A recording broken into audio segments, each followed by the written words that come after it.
Jazakallah khairan kasiran. Dua pembicara telah kita simak bersama dan banyak yang kita perhatikan. Sebenarnya kesimpulan yang saya ambil dari pembicara yang pertama yaitu Ustadz Abdul Hakim, ternyata dalil-dalilnya sama dengan persis, tidak ada yang beda. Bahkan saya memberi garis bawah, ternyata salafi itu banyak Ustadz ya yang mengaku salafi itu. Iya. Bahkan ada salafi yang tidak bernama juga ada.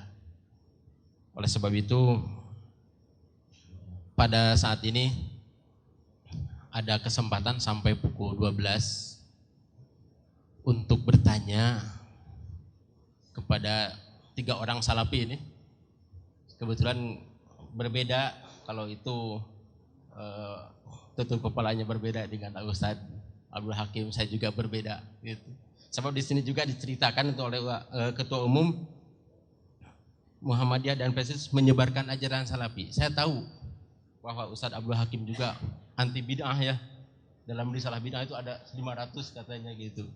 Tetapi ada yang dibid'ahkan oleh beliau tetapi dilaksanakan oleh PSIS. Nah, di sana. Bahkan ada yang dibid'ahkan oleh PSIS tidak ada di sana. Nah, ini barangkali memerlukan pengkajian yang akan datang begitu. Nanti ini Ustadz jangan bosan-bosan, nanti akan diundang lagi sebab untuk masalah ini banyak sekali.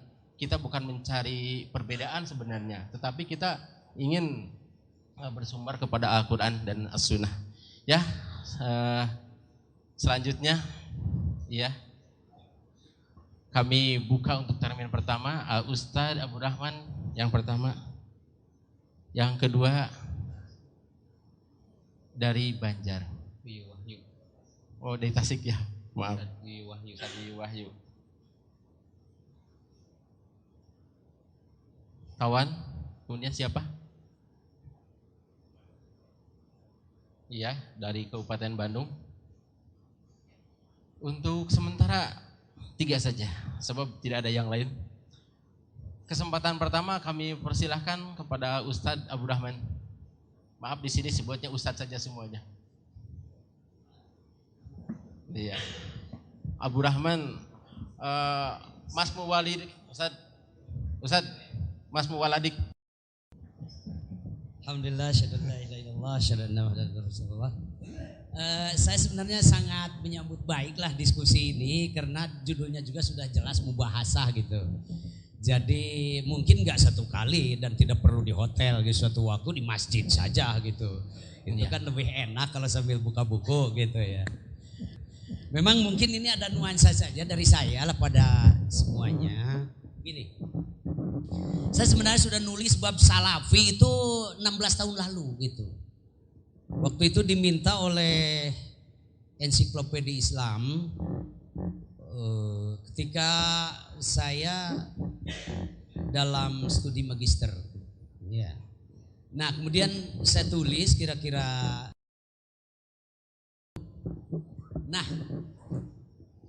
ternyata kalau baca buku dari apa itu Wahmi, Muhammad Abduh itu tersemangati gitu oleh yang namanya salafi. Jadi salafi itu begini, ini yang harus didefinisikan tuh ulang gitu, kita itu harus mendalam sekali. Salafi itu kelompok atau manhaj itu ya, jadi itu persoalan penting ini.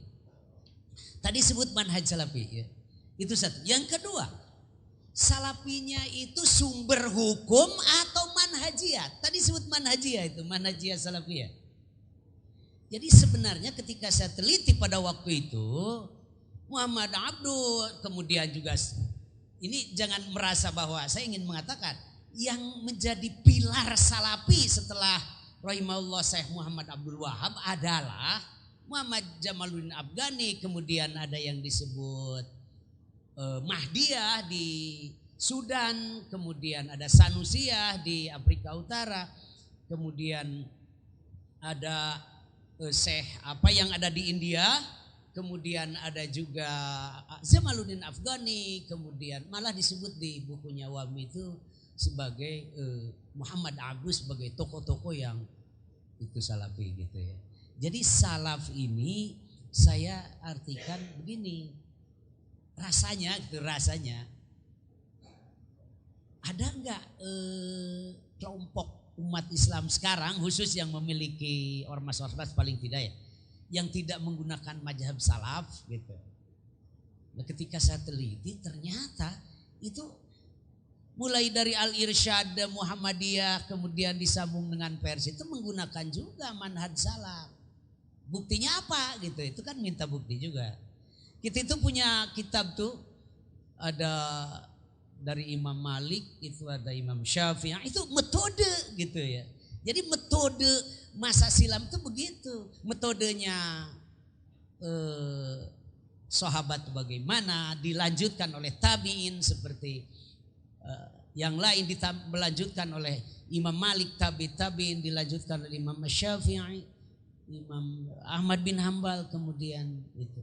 Nah jadi saya jadi rada kenapa gitu mesti ada semacam perbedaan mencolok bahwa salafi yang ini bukan salafi. Padahal setahu saya itu dalam penelitian saya waktu itu ulama-ulama sekarang juga menggunakan manhaj salaf. Bagaimana saya tahu ulumul Quran, ulumul hadis, qawaidut tafsir, qawaidut hadis, qawaidul hadis kalau tidak dari mereka. Itu metode itu.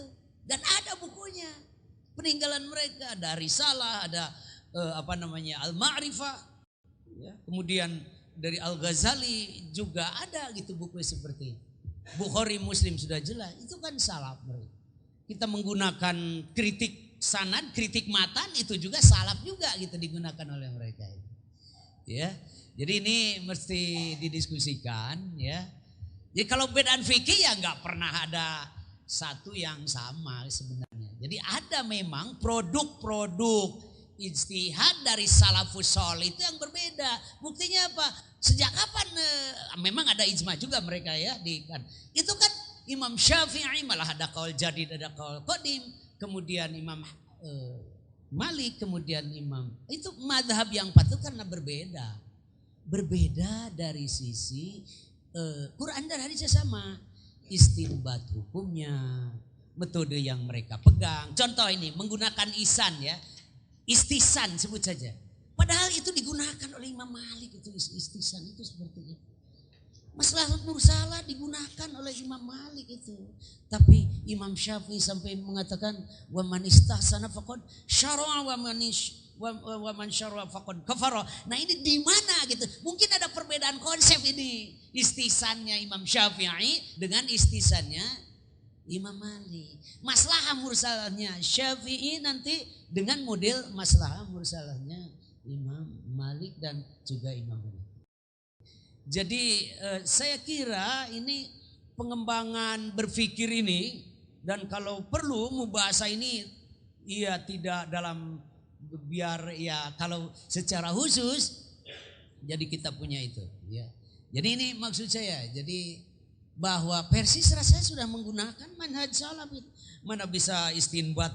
Kita kan ambil dari Imam Syafi'i risalah di situ ada Al-Mustasfa, ada Irsyadul Fuhul di situ.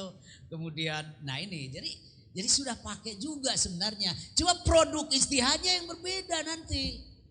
Ya. Nah itu jadi kalau, jadi mungkin, nah saya nggak paham nih. Nanti mohon jawaban aja. Kenapa seolah-olah yang merasa salafi itu aku gitu, yang lain bukan salafi. Nah itu persoalannya.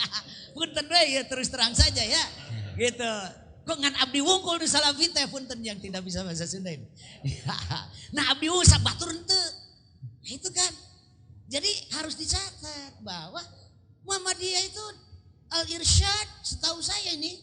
Kemudian Persis, PUI mohon maaf nih PUI yang kan salaf itu intinya harakatul islah. Itu intinya. Perbaikan itu. Islah apa? Islahul akidah, islahul ibadah, islahul muamalah. Nah ini persoalan. Nah islahul muamalah apa? Nah ini sekarang yang paling repot islahul muamalah misalnya. Apa publik ini benar apa tidak, apa kerajaan benar apa, kan itu jadi persoalan fikih siasa fikih itu atau fikih siasa. Jadi menurut saya sendiri ini bagus kalau diskusi itu terus dilakukan walaupun tidak banyak, orangnya terbatas gitu, sebab tuker ilmu sudah ada dari dulu. Itu kalau saya. Jadi supaya mahal nyangariung jam 10 di masjid sebelum sholat duhur mubahasa fikih. Nah di sini masalahnya fikih, Pak. Jadi fikih ini yang itu. Jadi kalau tadi bicara mazhab salafnya ya saya tidak, terus terang saja kami itu sepakat seperti itu dalam arti kita menggunakan metode mereka juga. Istinbat hukum itu kan dari sana. Di produk fikih gak pernah ada yang sama sekali mi'ah fil mi'ah muwafikun ala araihi wa intajihil fikih, itu tidak pernah ada. Mohon maaf. Pasti di situ ada al-farq, al-furuq fikih. Punten saya agak lama. Terima kasih. Assalamualaikum warahmatullahi wabarakatuh. Sangat menarik. Bahkan saya bisa memberikan contoh sebentar bahwa bukan hanya Ustadz Abu Rahman yang memahami tafsir dan hadis bermadhab atau metodenya salafi. Bahkan Ustadz Abu Qatadah ini menggunakan metode persis juga gitu, sekarang jadi salafi. Selanjutnya kami persilahkan Ustadz Yuyu Wahyu dari Tasik.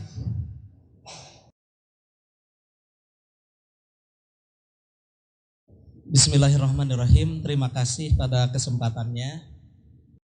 Saya langsung menyoroti dari apa yang disampaikan oleh Ustadz Abu Qatadah tentang 3 poin tadi. Secara prinsip pada dasarnya yang berkaitan dengan rujukan dalam Islam, yakni Al-Quran, Sunnah, Ijma dan Qiyas, ini di persis juga sama prinsipnya seperti itu.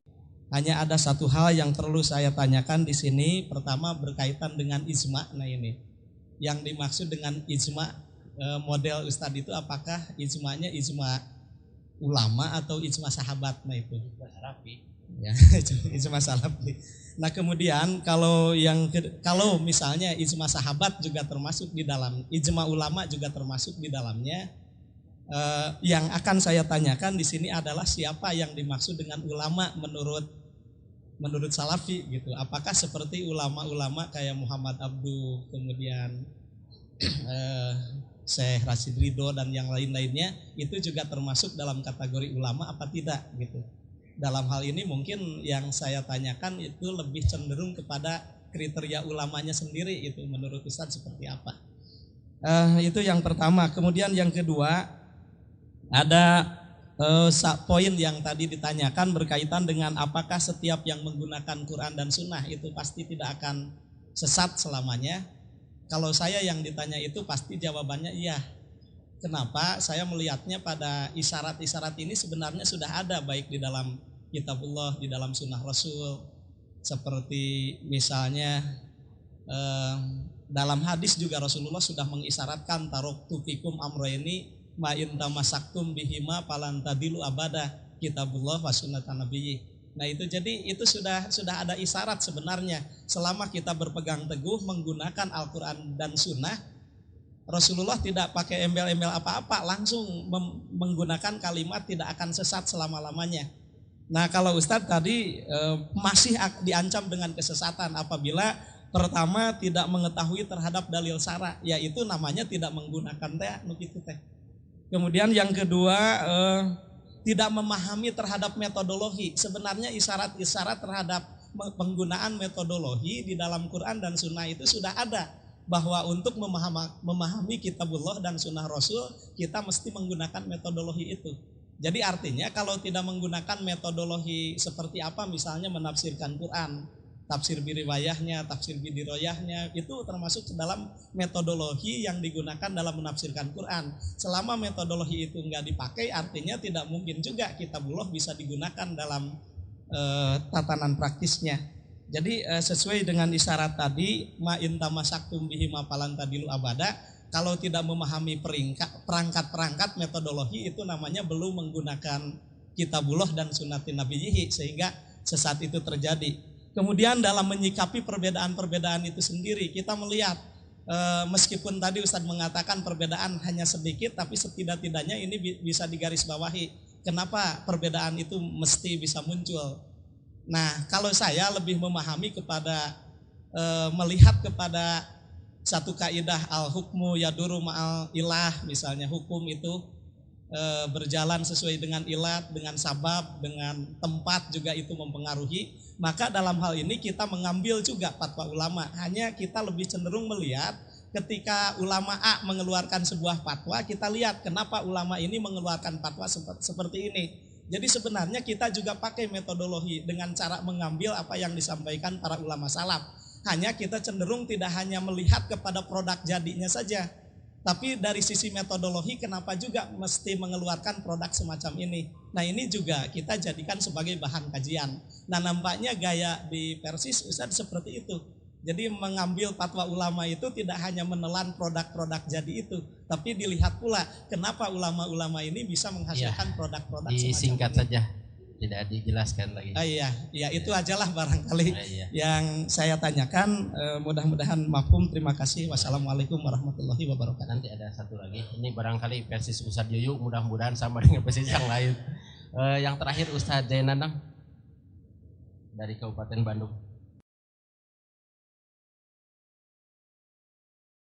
Terima kasih atas waktu yang diberikan.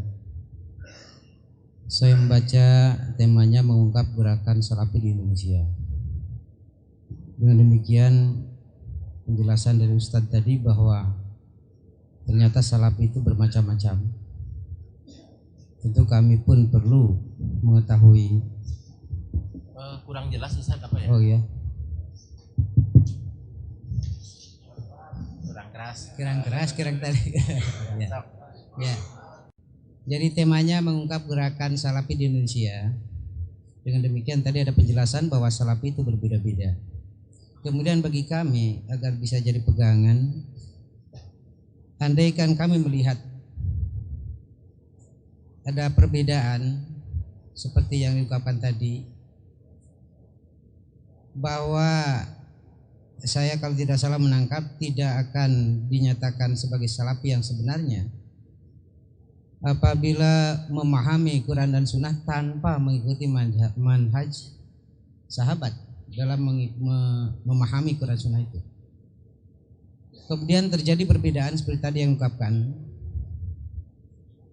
Abu Bakar dan Umar tidak melaksanakan azan qabla Jumat, tetapi ketika Utsman bin Affan melaksanakan. Pertanyaan saya, bagaimana sikap Salafi yang sebenarnya untuk mengikuti paham dari yang kedua keduanya adalah sahabat? Apakah mengikuti Utsman bin Affan atau mengikuti Abu Bakar dan Umar?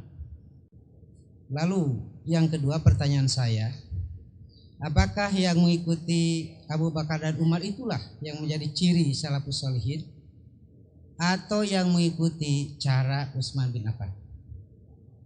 Itulah diantaranya yang saya pertanyakan.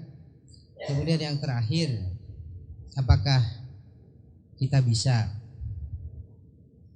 menetapkan dan menentukan bahwa selamatnya firqah itu apabila kita mengikuti paham pendapat dari sahabat yang ternyata apabila terjadi perbedaan kita harus bersikap diam seperti tadi, tidak menambahkan? Apakah kita bersikap diam itu yang dimaksud tidak mengikuti kepada salah satu atau tidak menambah ini mengikuti salah satu? Itulah diantaranya, mungkin cukup ringkas saja. Terima kasih. Barangkali sudah dapat dipahami. Untuk kesempatan pertama Ustadz dimohon untuk menanggapi atau menjawab. Alhamdulillah Rabbil Alamin. Wassalatu wassalamu ala nabiyil karim wa ala alihi wa ashabihi wa man ittaba'ahum bi ihsan ila yaumiddin wa ba'd. Dari tiga penanya, maka izinkan saya untuk membuat kesimpulan. Ternyata ketiga penanya tidak dapat membedakan pembicaraan kita pada hari ini. Inti daripada pembicaraan kita pada hari ini mengenai as-salaf, mengenai manhaj salaf dan orang-orang yang menisbahkan diri kepada manhaj salaf. Bukan permasalahan fiqhiyah, ijtihadiyah yang memang Islam memberikan keluasan. Seperti ditanyakan bagaimana kisah sikap salaf, yakni antara azan Utsman dan Abu Bakar.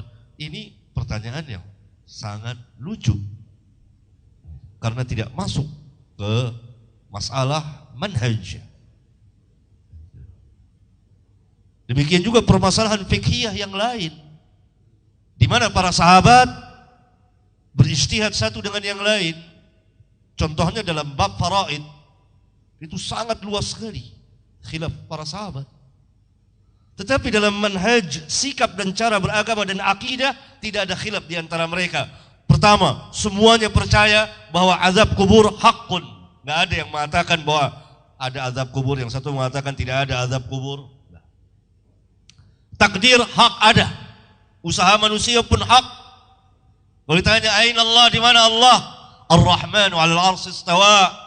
Ar-Rahman di atas ars dia bersemayam. Allah memiliki wajah, iya. Wa yabqa wajhu rabbika dzul jalali wal ikram.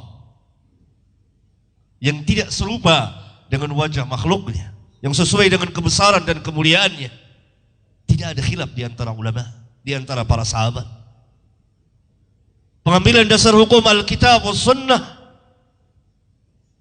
mereka sangat membenci bid'ah dan seterusnya. Ini permasalahan-permasalahan fiqhiyah yang juga terjadi khilaf di antara para sahabat.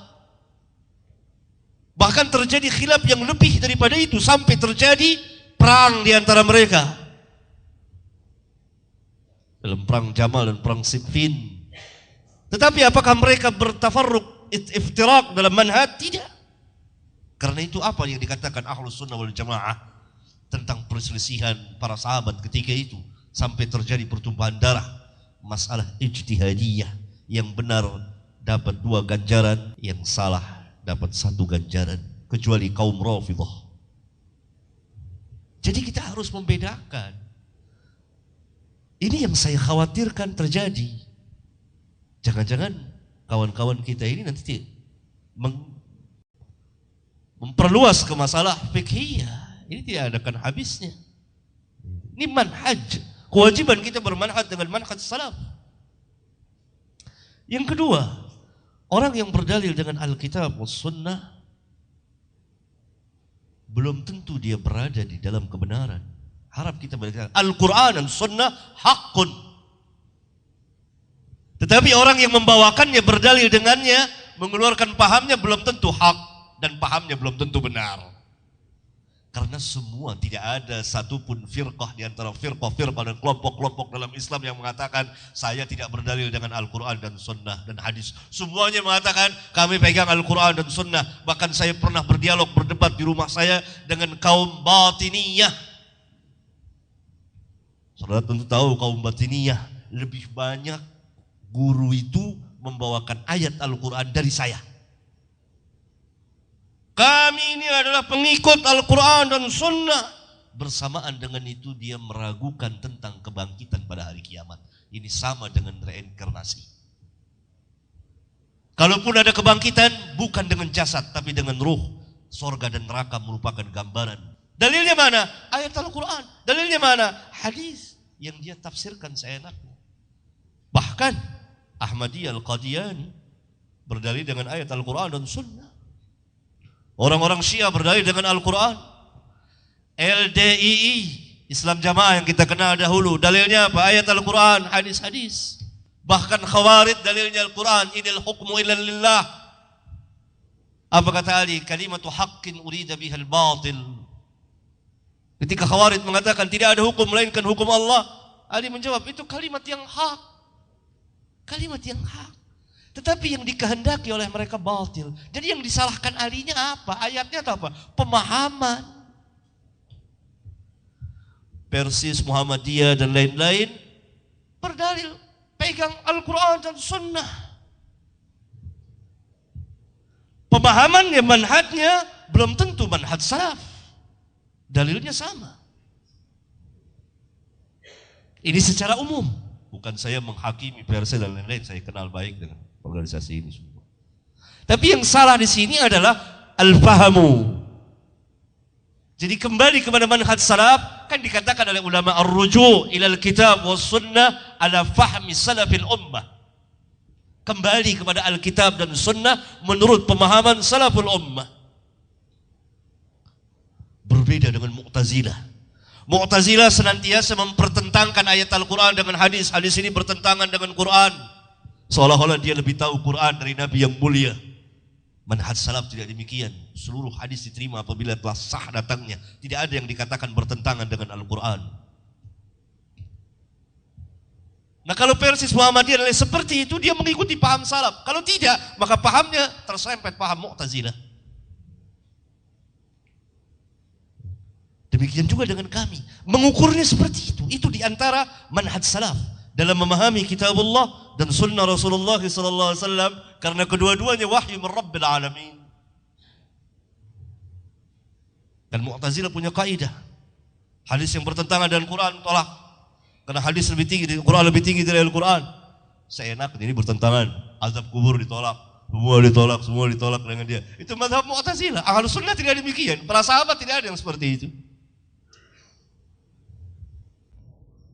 Dan lain-lain. Barangkali akan dilanjutkan jawabannya oleh Ustaz Abu Qatadah. Bismillah. Dari beberapa pertanyaan tadi, ya barangkali untuk pertanyaan Al-Ustaz Abdul Rahman bisa dilihat dalam makalah insyaallah. Yang dimaksud dengan salafi adalah manhaj. Karena telah dijelaskan bahwa salafiyah maknanya ada dua, salafiyah zamaniyah, salafiyah manhajiyah.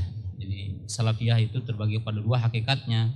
Dalam istilah para ulama, salafiyah zamaniyah yang dimaksud adalah 3 generasi pertama, dan yang kedua adalah salafiyah manhajiyah, adalah manhaj yang ditempuh oleh 3 generasi pertama.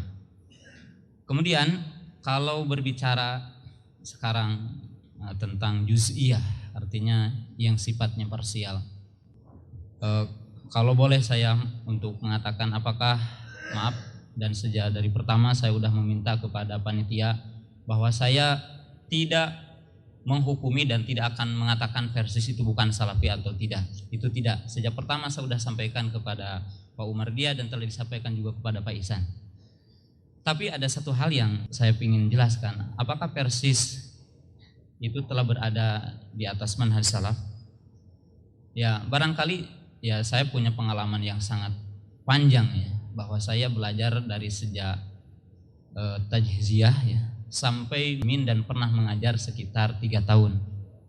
Mengajar saya di Persis, dan saya juga telah kenal betul dengan Ustaz Siddiq Amin, dengan Ustaz Soleh Usman, Solehudin, dengan Ustaz Asmi Karya. Saya dulu pernah jadi pembaca makalah Ustaz Abdul Rahman KS ya. Sering ya juga ikut kepada mubahisah ya. Jadi saya itu panjang sekali.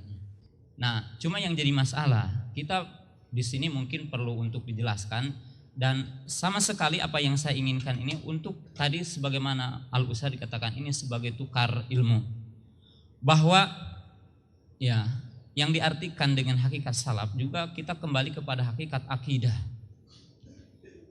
sehingga kita mengatakan bahwa kita mungkin Persis Muhammadiyah, Al-Irsad mengatakan ahli sunnah.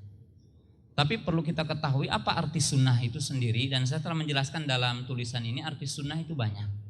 Dan salah satu arti sunnah adalah usuluddin, pokok agama. Walidzalika qala al-Imam Yahya ibnu Ma'in, Imam Jarh wa Ta'dil, imamun fil hadis, annahu yaqul as-sunnatu asyaratun. Faman kunna fihi faqad istakmalatis sunnah, wa man taraka syai'an minha faqad taraka sunnata. Jadi di sini ketika kita akan mengklaim saya salafi ataupun saya ahli sunnah, termasuk saya, apakah saya betul atau tidak? Maka para ulama telah menjelaskan saya itu kaidah-kaidah ataupun yang disebutkan apa yang sebenarnya manhaj salaf. Maka Imam Yahya Ibnu Ma'in yang merupakan imam jarh wa ta'dil, beliau mengatakan sunnah ada 10. Yang artinya kalau orang itu memegang poin yang 10 itu ciri ahli sunnah. Kalau mukhalafah bukan ahli sunnah. Karena beliau mengatakan barang siapa yang ada poin 10 padanya maka dia sempurna sunnahnya. Barang siapa yang meninggalkan salah satunya maka dia telah meninggalkan sunnah. Apa yang dimaksud dengan ini? Dia merinci. Yang pertama adalah isbatul qadari. Siapa yang menetapkan qadar, takdir dengan 4 tingkatan. Kenapa para ulama menyebutkan tentang qadar? Karena telah terjadi yang menyimpang. Poin yang pertama adalah pengikut Ma'bad al-Juhani, di mana mereka mengatakan al-amru unuf bi anallaha ta'ala la ya'lam al-asya illa ba'da wuqu'iha. Di mana Ma'bad al-Juhani mengingkari ilmu Allah. Dia mengatakan Allah tidak tahu tentang perkara yang terjadi kecuali setelah terjadinya. Faqulu man ankaral qadar ay ilmillahi fahuwa laisa min ahli sunnah. Siapa yang mengingkari qadar maka dia bukan ahli sunnah. Siapa yang mengatakan manusia itu bagaikan daun-daun, ini orang-orang qadariyah, jabariyah, bagaikan daun yang kena angin, tidak punya masyiah, tidak punya kudrah. Siapa yang mengatakan manusia punya mutlak kudrah dan iradah, tidak berkaitan dengan masyiah Allah dan kudrah Allah, dia adalah qadariyah mu'tazilah. Maka dia bukan ahli sunnah. Kemudian beliau mengatakan taqdimu Abi Bakrin wa Umar, yaitu ciri ahli sunnah mendahulukan Abu Bakar wa Umar fil imani wal khilafah.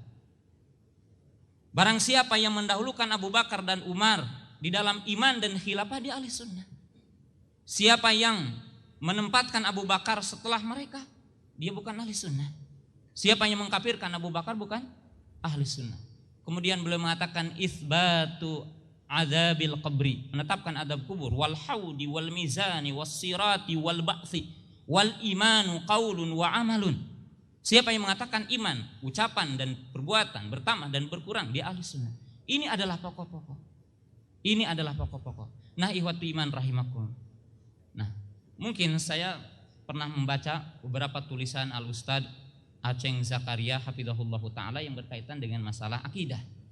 Dan perlu diteliti bahwa di pesantren-pesantren kita, pesantren Persis, itu tidak didapatkan secara jelas, yaitu yang berkaitan dengan hakikat akidah. Jadi yang dimaksud akidah bukunya apa, rujukannya apa, yang diajarkannya apa. Nah, ini perlu kita pahami. Jadi yang dimaksud di sini usul, yang dimaksud di sini adalah pokok, yang berkaitan dengan tadi poin-poin yang tadi. Kemudian poin-poin yang lainnya yang sebenarnya tadi udah dijawab oleh Ustaz Abdul Hakim hafizahullahu ta'ala.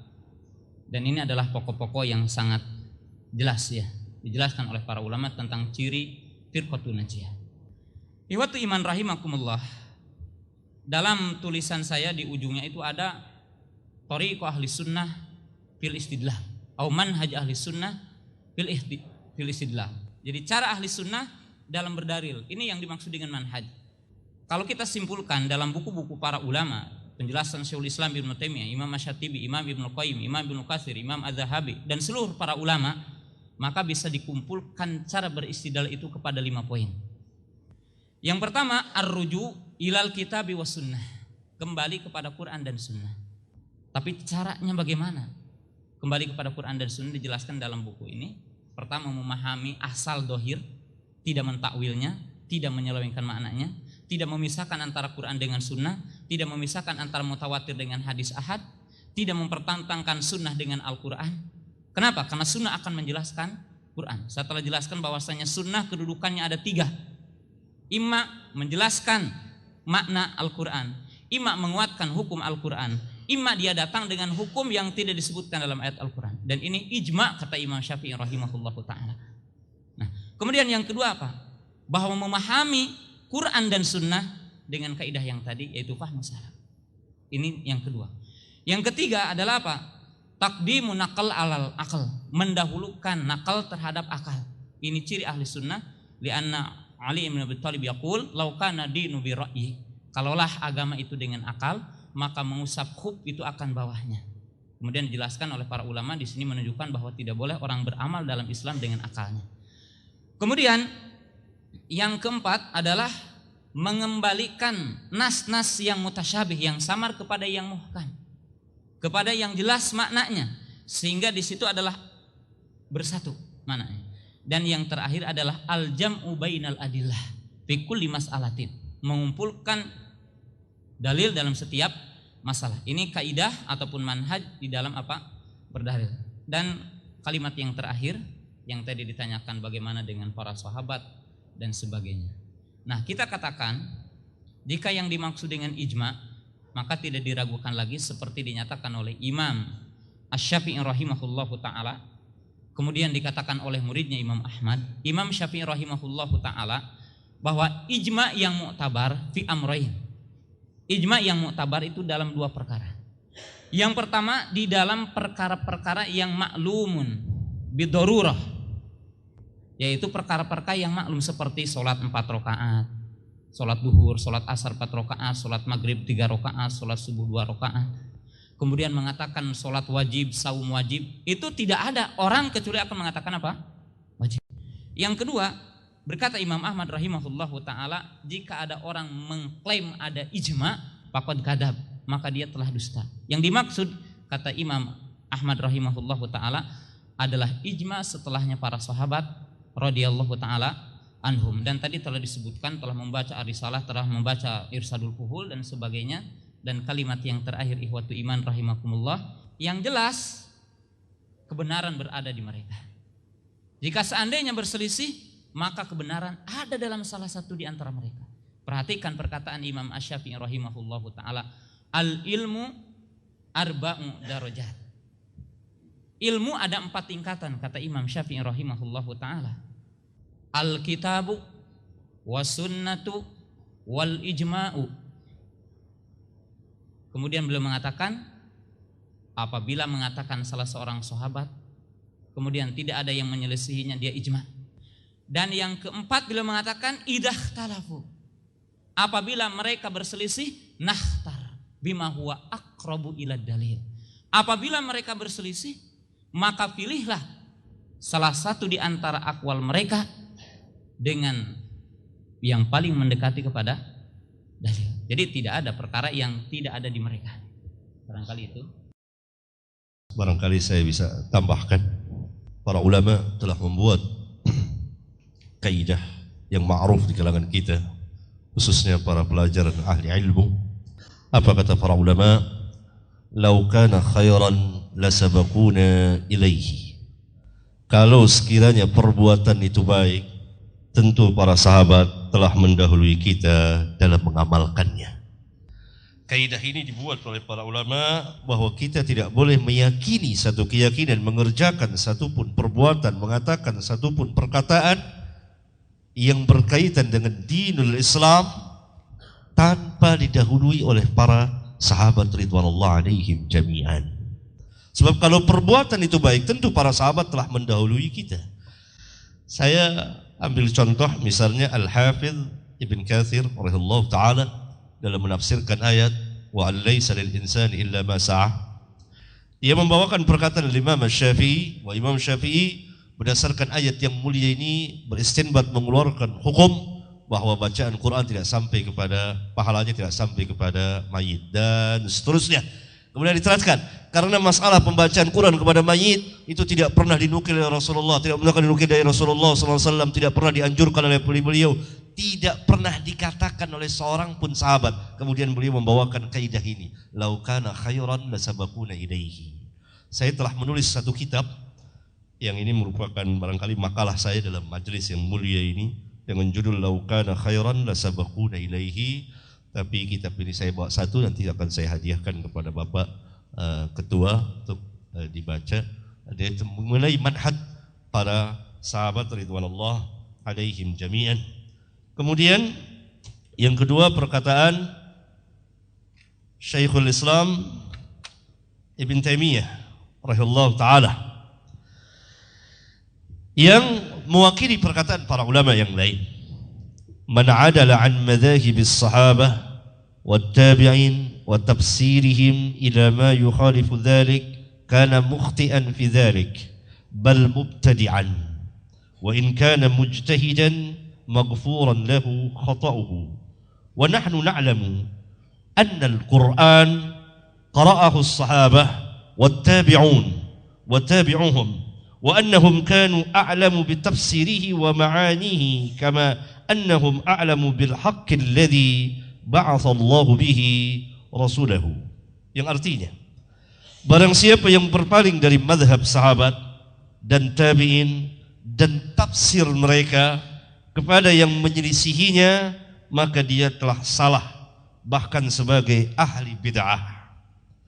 Kalau dia sebagai mujtahid, maka akan diampuni kesalahannya.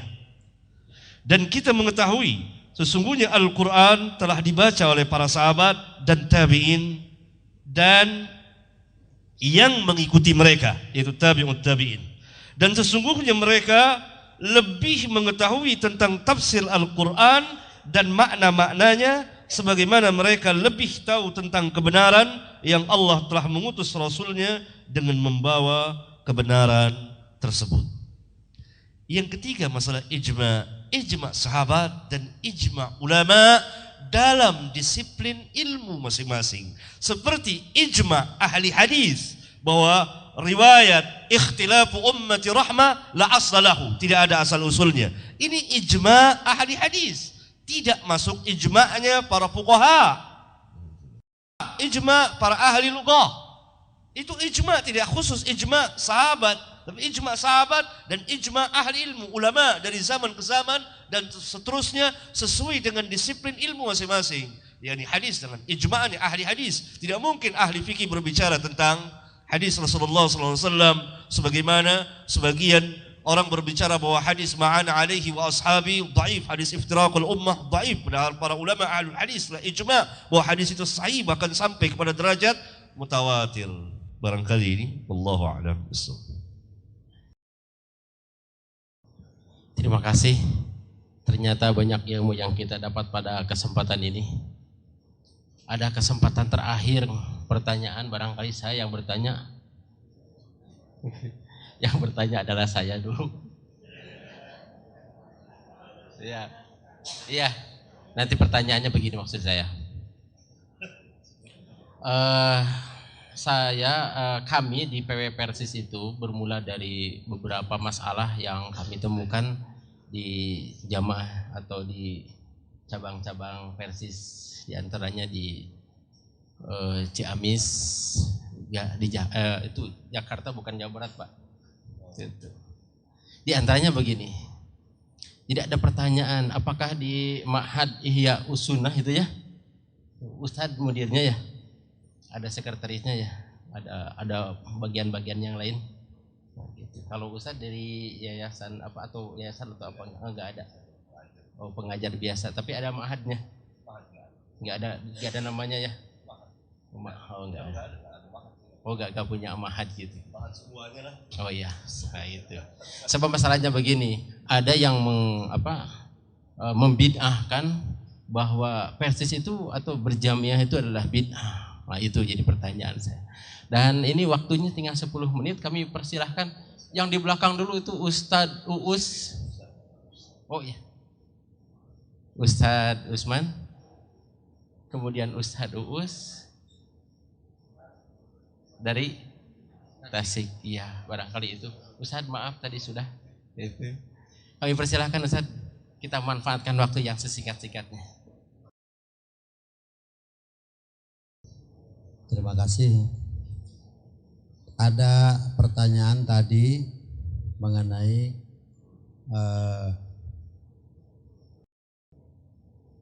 Utsman bin Affan mengadakan azan awal. Lalu ditanyakan dengan pertanyaan seperti itu, Ustadz menjawab itu pertanyaan yang lucu. Saya akan melanjutkan kelucuan ini.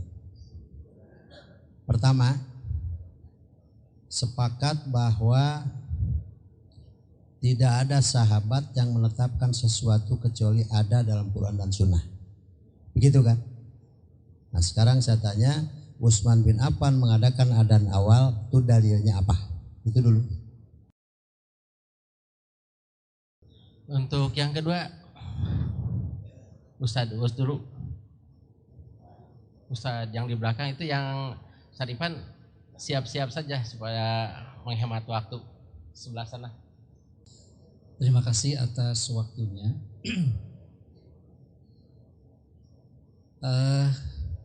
Kawan-kawan kita tadi sudah mengungkapkan mengenai approach yang harus dijadikan pegangan untuk memahami manhaj salafus salih. Kalau orang yang berquran dan bersunnah saja tidak ala fahmi salafus salih, begitu, atau ala fahmi sahabah, itu bisa tersesat. Maka saya bisa menyatakan bahwa orang yang mengikuti manhaj salaf pun bisa tersesat. Karena fahmus sahabah pun ditulis ataupun barangkali diungkapkan dalam bentuk bahasa Arab. Harus mengetahui bagaimana bahasa Arab itu. Untuk memahami manhaj sahabah saja perlu pemahaman. Nah, barangkali pemahaman yang bagaimana untuk memahami faham manhaj salaf. Sehingga satu sama lain tidak mengklaim saya paling salafi, sayalah yang salafi, sayalah yang ala fahmi sahabat. Bagaimana ini? Oleh karena itu bisa saja dinyatakan sesat apabila itu tidak didudukkan terlebih dahulu. Sehingga perlu kita mengetahui mana apakah manhaj salaf ini sumber atau metodologi. Ustaz, tidak perlu diulang, sudah dapat. Yang kedua ada.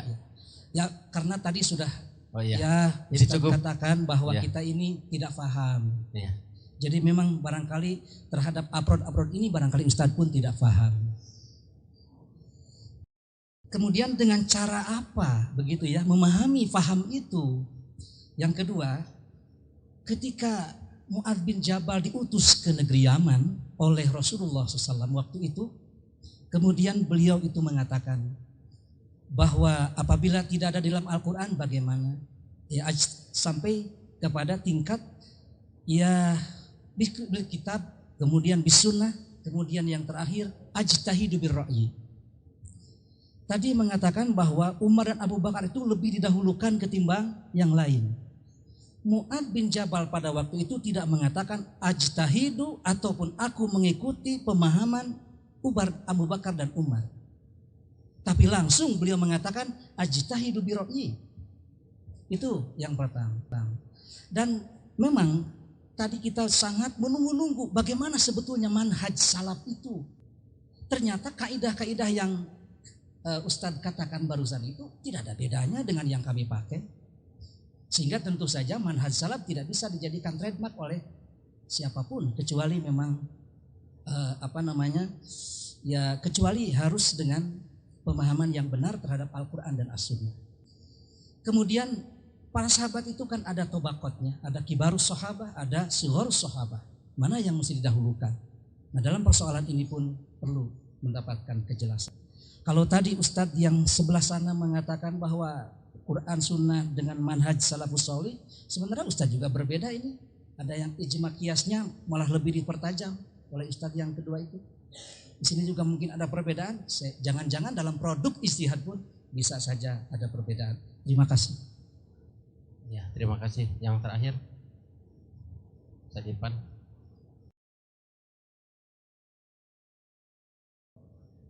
Terima kasih atas waktunya. Mudah-mudahan pertanyaan saya ini disinyalir tidak menyimpang dari pembahasan.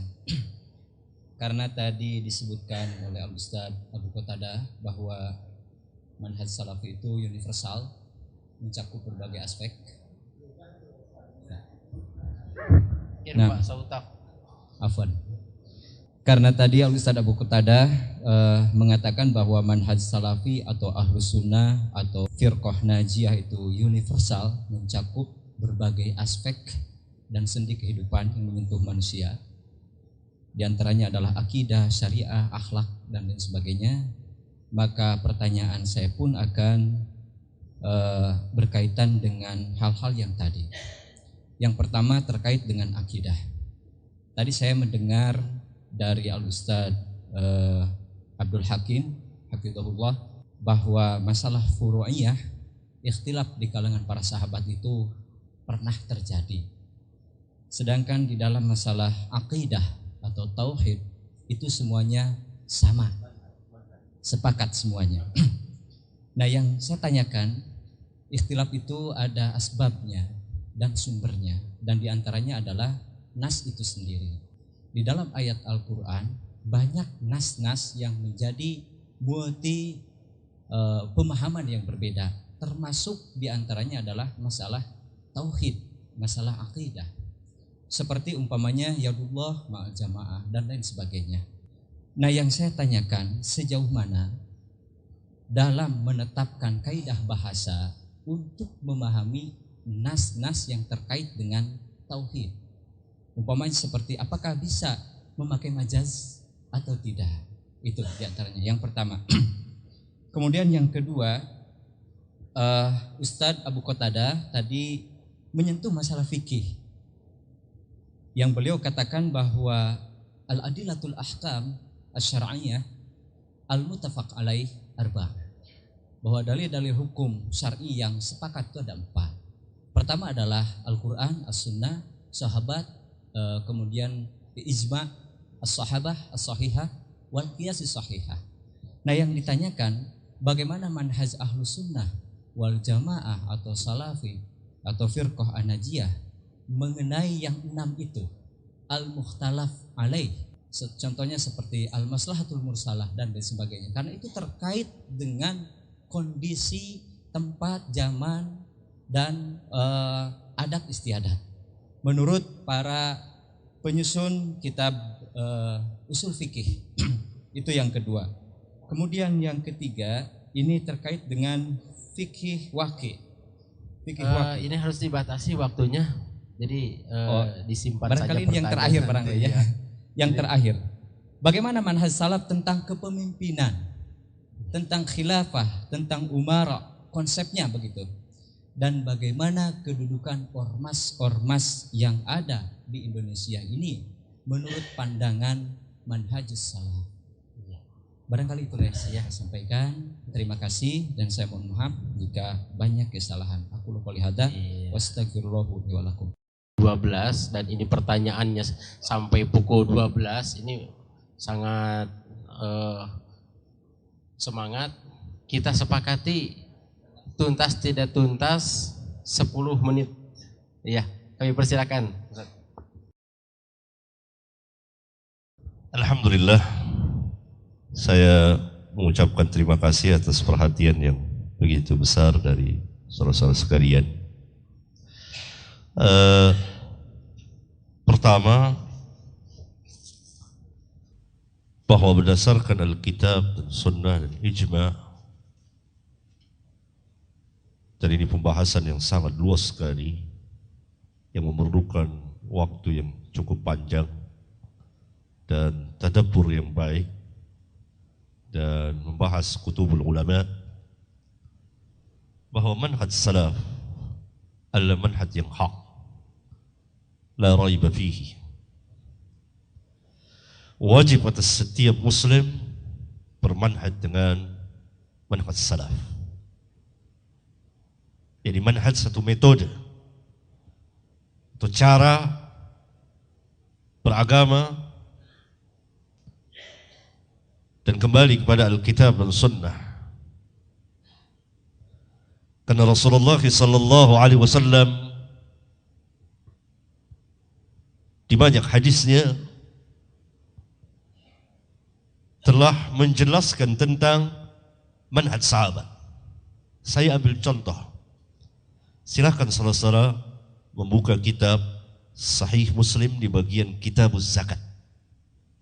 Di situ ada bab khusus mengenai pembicaraan dengan Khawarij, di mana sejumlah hadis-hadis Rasulullah, bahkan sebagian ulama mengatakan hadis-hadisnya mutawatir,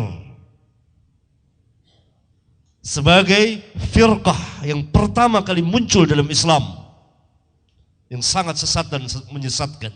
Bahkan Rasulullah SAW mengancam akan memeranginya, membunuhnya kalau beliau menjumpai zaman mereka yang ternyata keluar pada zaman Ali dan diperangi oleh Ali bin Abi Thalib.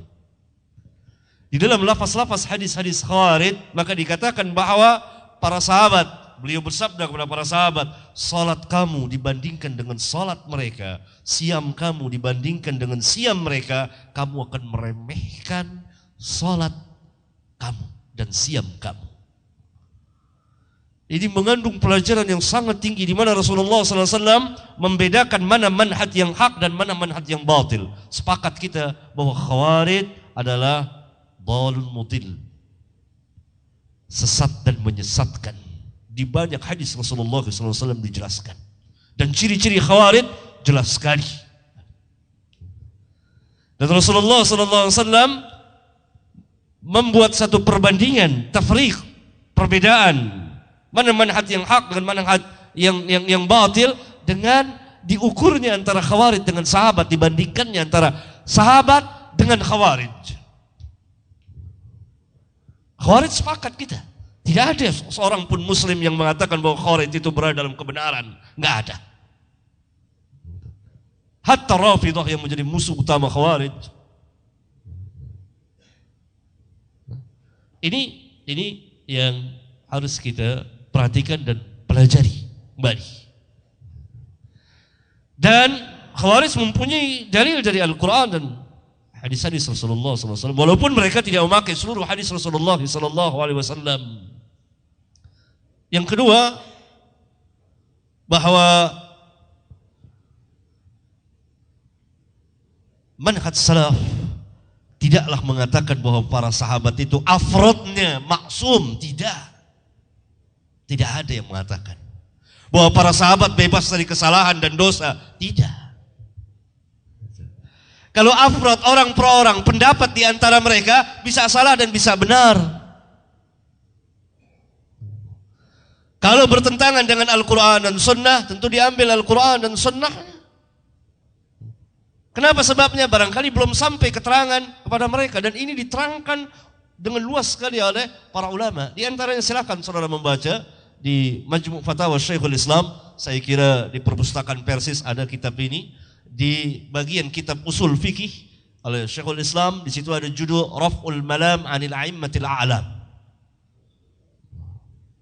Dan kitab ini pernah diterjemahkan kalau tidak salah oleh salah satu guru Persis juga kalau saya tidak salah ingat. Di situ dijelaskan perkataan-perkataan perbuatan sahabat yang belum sampai kepada mereka hadis Rasulullah sallallahu alaihi wa ala alihi wasallam. Oleh karena itu Imam Ahmad usulnya berpegang dengan Alkitab wa Sunnah dan berpegang dengan fatwa para sahabat, kecuali kalau di antara mereka terjadi khilaf, maka diambil yang akrab, yang lebih dekat kepada Alkitab dan Sunnah Rasulullah sallallahu alaihi wa ala alihi wasallam. Tetapi ijma' mereka yang kita bicarakan satu manhaj secara keseluruhan mengenai perjalanan kehidupan para sahabat di dalam beragama, di mana Rasulullah SAW mengatakan ma'ana alaihi liyawm wa ashabi. Ini yang kita bicarakan intinya. Ijma', orang itu saya tanyakan, para sahabat tidak pernah berselisih dalam cara beragama. Tidak pernah berselisih dalam asma wa sifat, nama dan sifat Allah. Tidak pernah berselisih. Tidak pernah berselisih tentang masalah-masalah aqaid, kecuali keterangan yang belum sampai kepada mereka. Berbeda dengan yang ini yang kita bicarakan secara keseluruhan. Bukan afradnya, ijtihad masing-masing di antara mereka. Itu telah terjadi khilaf. Kalau terjadi demikian kan sudah jelas bagi kita. Fa in tanaza'tum fi syai'in farudduhu ila Allah war Rasul. Namun apabila ada dua pendapat di antara para sahabat, maka kita tidak boleh menciptakan pendapat yang ketiga. Ini ijma' ulama yang diwakili oleh para ulama seperti Imam Syafi'i dan lain-lain. Karena kebenaran tidak keluar dari situ. Salah satunya ada yang benar, ada yang salah. Barangkali ini kalau masih ada waktu 3-4 menit silakan. Kalimat yang terakhir insyaallah hari ini, yang intinya ikhwatu iman rahimakumullah, bahwa ketika orang itu mengklaim ahli sunnah ataupun salafi, maka tentunya apa yang dia ucapkan, apa yang dia perbuat, apa yang dia amalkan harus sama dengan salafus saleh. Akidatan wa ibadatan wa muamalatan wa siyasatan wa akhlaqan. Ihwatu iman rahimakumullah, barangkali tadi ada pertanyaan dari Ustadz Usman Solahuddin hafizahullah taala yang berkaitan dengan amal Usman. Pertama, tentang para ulama dengan amal Usman, apakah amal Usman tidak berdalil? Ikhwatu iman rahimakumullah, Utsman ibnu Affan dalam fikih itu dikenal ada dua yang para ulama memberikan penjelasan dan penelitian terhadap amal Utsman. Pertama, Utsman ibnu Affan itu pernah melakukan sholat 4 rakaat ketika dia safar, yang tentunya Rasul dan para sahabat itu melakukannya 2 rakaat. Dan yang kedua, bahwasanya Utsman ibnu Affan radhiyallahu taala anhu melakukan adzan 2 kali. Nah, kalau ditanyakan apakah Utsman ibnu Affan radhiyallahu taala berdalil, tentunya berdalil, karena perlu kita pahami adzan asalnya adalah al-i'lam lis sholat. I'lam memberitahu untuk sholat. Kemudian kalau tadi yang dikatakan ada istilah masarul mursalah dan sebagainya, maka di kalangan ahli sunnah dan di kalangan salafiyun memakai, akan tetapi dengan kaidah-kaidah yang benar, dengan qawaid-qawaid yang dibenarkan. Lalu yang berkaitan dengan amal Utsman, apakah kita mengikuti amal Utsman melakukan adzan 2 kali? Ikhwatu iman rahimakumullah, jika kita melakukan amal Utsman, bahwa ma'jur insyaallah bidalili qauli Nabi sallallahu alaihi wasallam, alaikum bisunnati wa sunnatil khulafai ar-rasyidin al-mahdiyyin. Jika kita mengamalkan amal Utsman, yaitu adzan 2 kali ketika hari Jumat, insyaallah ma'jur, mendapatkan pahala.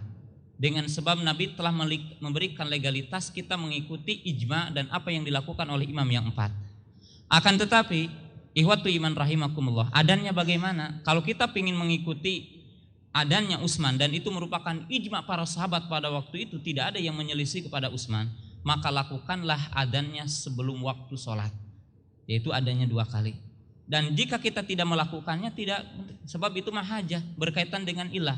Kalau tadi dikatakan al-hukmu yaduru ma'al ilah, kita juga memakai itu, atau ahli sunnah kalangan salafiyun memakai itu. Tapi ilah yang mana? Ilah sahihah, ilah yang benar, ilah yang benar. Kemudian jika dikatakan tadi, apakah orang yang kembali kepada salafus soleh akan salah? Tab'an, li'annal insan ghairu ma'sum. Tidak diragukan lagi bahwa orang yang kembali kepada manhaj salaf akan salah. Akan tetapi ikhwatu iman rahimakumullah, al khata'u naw'an. Wuqu'ul insani al khata'u naw'an. Orang itu terjerumus kepada kesalahan dengan sebab 2 perkara, dan itu disepakati oleh para ulama, disebutkan dalam kitab para ulama. Yang pertama, imma nasyi'atan an itiba'il hawa. Imma dia itu salah karena mengikuti hawa nafsu, maka ini mubtadi namanya. Wa amma al khata' bisababi ijtihad fama'jurun indallah. Kalau orang itu salah karena ijtihad dan dia telah memiliki manhaj yang sama, kembali kepada Al-Qur'an dan Sunnah dengan lapad-lapad bahasa yang benar, kembali kepada lughah, kembali kepada qaidah-qaidah tentang umum khususnya, tentang mutlak dan muqayyadnya, kemudian dia salah, tidak ada yang pernah tidak salah. Bahkan Imam Syafi'i mengatakan, alhamdulillah, segala puji bagi Allah yang di muka bumi ini tidak ada kitab yang tidak ada dikritik kecuali Al-Qur'an. Jadi tidak ada satu kitab, satu perkataan yang tidak ada kritikan kecuali Al-Qur'an. Bahkan Imam Syafi'i rahimahullahu ta'ala, qaulan, Imam Syafi'i ada 2 ucapan. Tapi ingat kalimat yang terakhir, ikhwatu iman rahimahullah, bahwa seluruh agama telah dilaksanakan oleh mereka. Perkara agama tidak ada sedikit pun yang tertinggal, karena Nabi telah menyempurnakannya. Artinya telah menjelaskannya. Jangankan berbicara tentang negara, jangan berbicara tentang organisasi tadi, berbicara tentang kuasa dijelaskan oleh Nabi. Al-yauma akmaltu lakum dinakum wa atmamtu alaikum nikmati wa raditu lakum al-islam madinah. Maka sesuatu agama yang tidak ada pada waktu dulu, hari ini tidak boleh. Maka intinya ikhwatu iman rahimakumullah, tadi ada pertanyaan dari Ustaz. Intinya gimana? Kita tanya, apakah kita mengatakan iman kepada Allah seperti imannya para sahabat? Apakah kita beriman kepada qada dan qadar sama seperti keimanan para sahabat? Apakah kita beriman kepada adab kubur seperti imannya para sahabat? Apakah kita beriman kepada malaikat seperti imannya para sahabat? Sebab kalau kita tafsir, orang beriman kepada malaikat iman, tapi bagaimana? Mereka mengatakan malaikat, sebagian orang mengatakan hanya ruh hasan, ruh kebaikan, bukan jasad. Ini sesat.